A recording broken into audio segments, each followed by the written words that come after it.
शिवसेना उद्धव बाळासाहेब ठाकरे गटाच्या अंधारी जिल्हा परिषद गटाच्या उमेदवार लता दादाराव वानखेडे यांच्या अंधारी सर्कलमध्ये जोरदार प्रचाराला सुरुवात झाली आहे। त्यांनी उमेदवारी अर्ज दाखल केल्यानंतर लगेचच मतदारसंघाचा दौरा करून मतदारांशी वैयक्तिक भेटीगाठी घेऊन प्रचाराची एक फेरी पूर्ण केली आहे।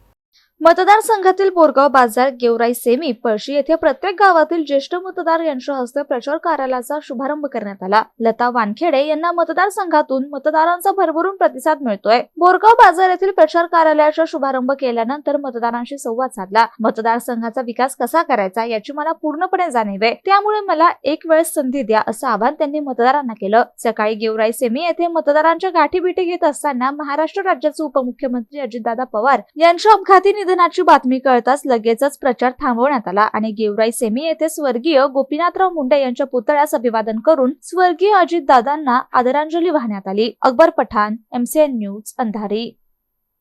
हे मुंबईहून बारामती येथे सभेला जात असताना विमान खाली उतरताना बारामतीमध्ये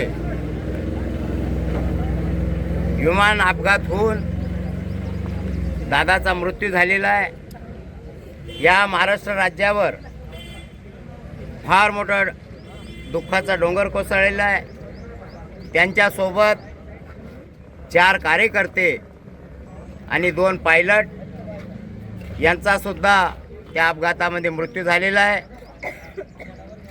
परमेश्वर त्यांच्या आत्म्यास त्रिशांती लाभो आणि या महाराष्ट्र राज्यावर जे दुःख कोसळलेलं आहे या महाराष्ट्राच्या जनतेला त्या दुःखात सावरण्याची शक्ती भगवान बाबा व गोपीनाथ मुंडे यांच्या वतीने आपण त्यांना भावपूर्ण श्रद्धांजली अर्पण करतो।